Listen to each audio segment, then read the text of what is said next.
Time to do plastics. Should be fun, right? What's not fun about that?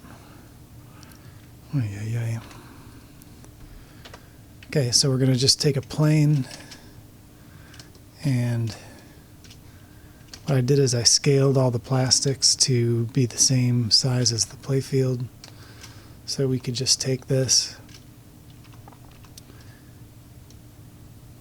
and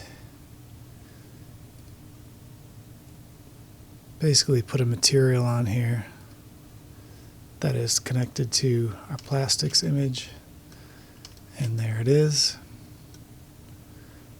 Looks like it's mapped upside down, so we'll just rotate the UV here.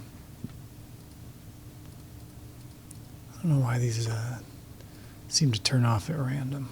Anyway. Okay, so there are plastics, and I'll let the posts kind of poke through and we'll check position. Yeah, see, that's excellent. And these are from a scan, and I set these all up in Photoshop ahead of time, so they're falling almost exactly where we want. We can make small changes to position as needed. But, this is absolutely good enough to model from. And so that's what we do. We just get started. And in order to see well, I'm going to turn this to wire. But we're just, using vertexes and putting these things in place, and then using like simple bevels wherever we need to. And there's other ways to do this. I've done this with Bezier curves, and I would make them all in Illustrator and then import an SVG file, and that worked too, but you would get all this geometry you had to clean up anyway, and it was kind of a mess. And I actually find this to be just as fast, and it's all done in Blender. So I really think I like this method best. So we're just going to Control-Shift-B on these, and it's actually really not helpful to see the shape. What can I do about that? Let's change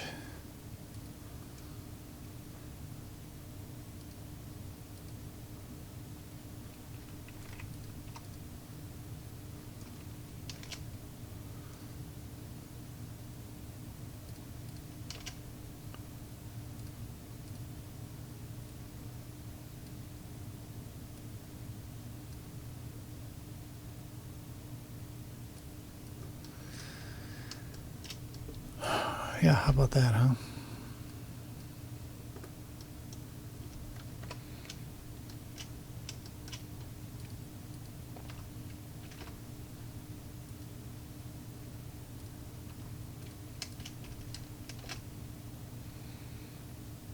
Yep, so just like that. And then looks like that was just going to extend a little farther than the actual plastic, so we might cheat in just a tiny bit here because of the wear on the art. So there we go. So we got that, and you can see this has to come in this way a little bit, and then you can bevel that out, and then we can take these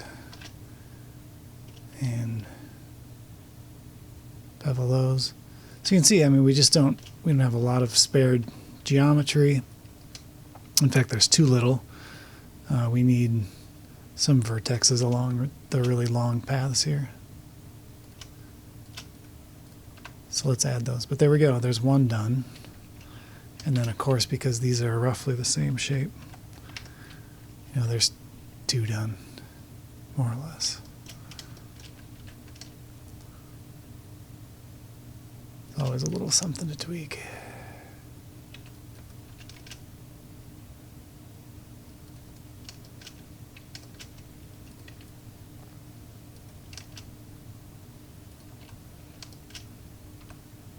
Okay, there we go. Make sure that's a straight line then, so. Yeah, just like that. So I just repeat that over and over again for 45 minutes. And then we end up with all of our plastics. I'll do this on just one more here, and then we'll speed right through and talk about shaping some of the dimensions, and then also texturing. So one more time here, I'll just kind of talk through this. You know, follow the long lines. Put vertices at ends, and then something like this. In order to get that bevel to work, you want to bring that out to right in between both of those. And so that'll bevel really nice. So I'm going to just make sure that I keep using the menu. There should be I need to set up a shortcut for that. But see, I can just roll that out and, you know, roll my mouse wheel up and down depending on how smooth I need that to be. You know, there are no perfect corners, and so this is another place where maybe just the tiniest bit, and we'll overshoot it so that, yeah, just like that. So that's very minor.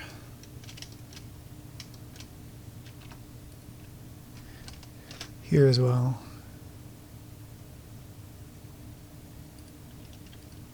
And then a larger bevel here.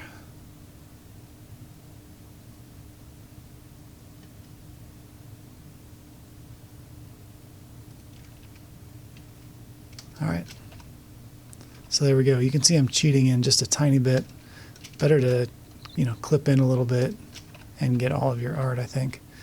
There's just a couple instances where those holes are going to show. You know, those are in place to give a little bit of variable to how the posts sit. You know, here because of conservative or liberal settings by the operator, and a couple other places because that's just, you know, plastics bend or posts are a little out of place. We can handle that in a couple different ways. Probably we'll just use like a boolean for our render and then not put an actual hole in the mesh from a geometry standpoint. But, you know, we can grab these spots here and just subdivide, make sure there's a little bit more geometry there for later. And all right, so I'll go away now and do this all very quickly and come back and we'll talk about next steps.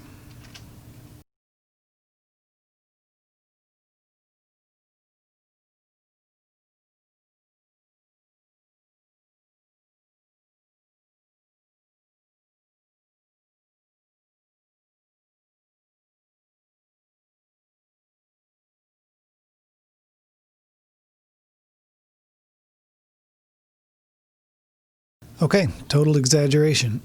I said 45 minutes, that took about 20. So, you know, not so bad.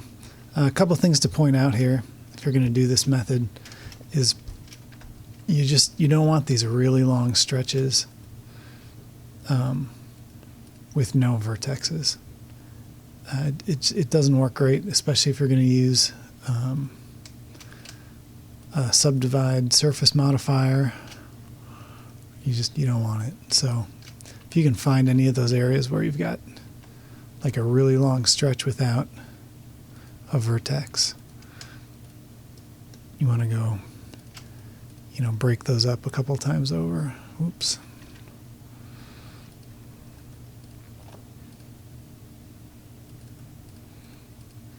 Because when you triangulate things later, if you choose to, and you don't need to because most game engines will do that for you by themselves, you'd start to run into a little bit of trouble.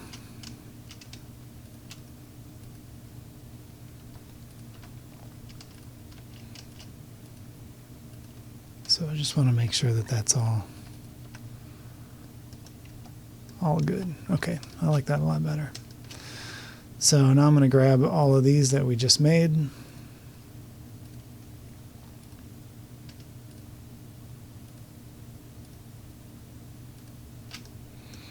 And I'm going to change the view on all of them to textured so we can see them all. Okay, so the next thing to do then is to get these images onto this. Let's take a look and make sure our normals are facing the right way first. So we're going to turn on face orientation, and sure enough, the ones that we duplicated and flipped over are wrong. So I'm going to flip those. Okay, so now those are all facing up, which is what we need.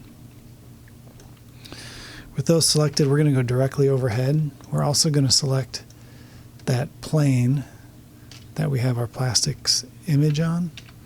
So with all of those selected, let's go over to UV editing.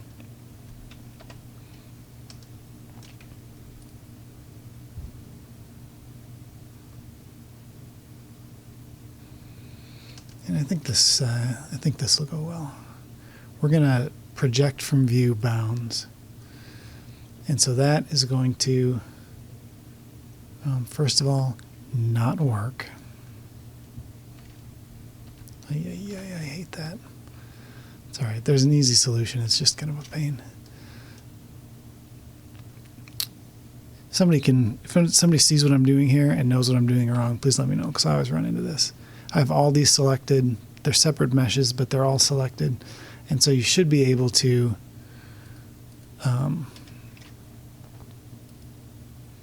project from view and have it just follow the boundary of the largest one.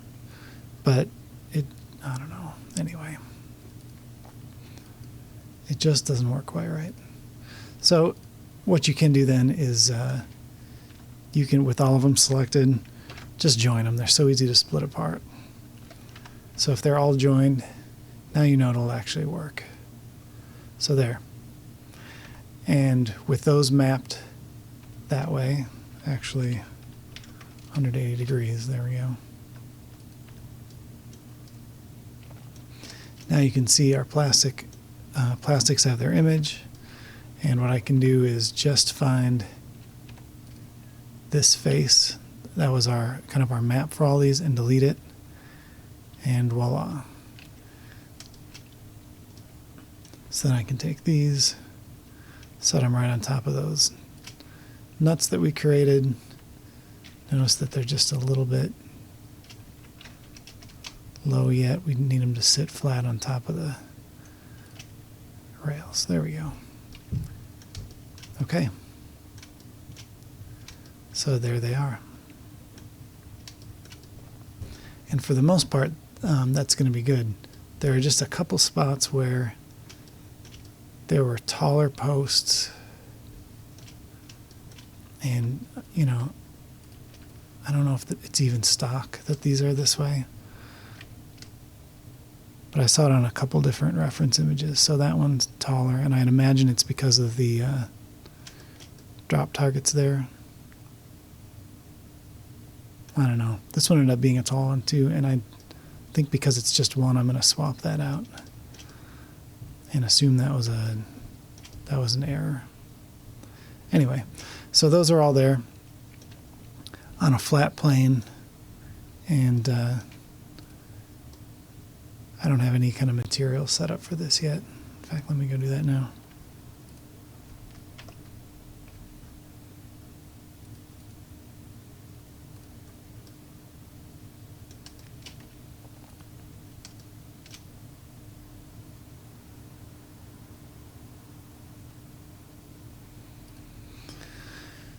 So what we want is the ability for light to transmit through these.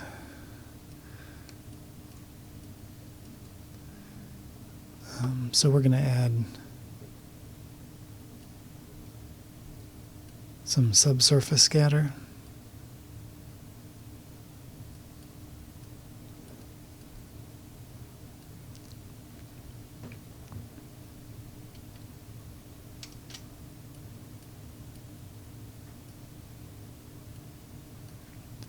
I don't need these anymore.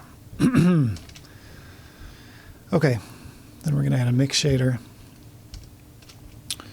and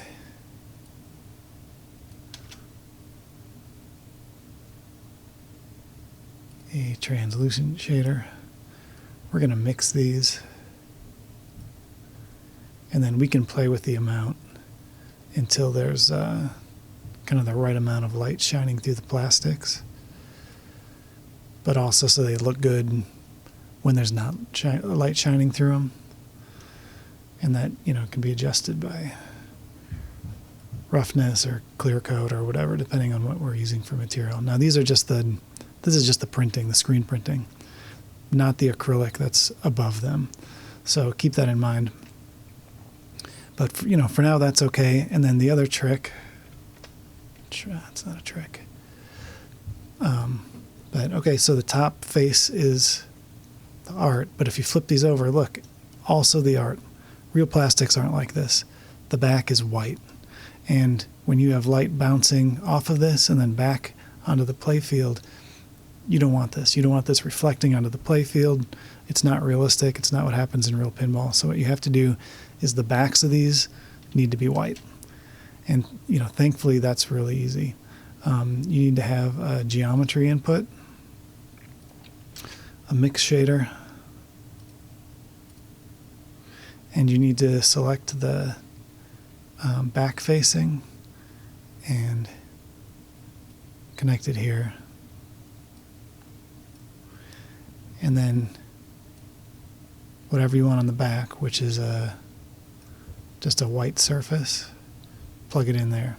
So now the backs are white as they should be and have the art on the top. So now we have a much more realistic plastic. When you're dealing with other plastics that actually have some transparency here, you have another layer of kind of masking where you make that transparent. But on these plastics, we don't need that. So there's that.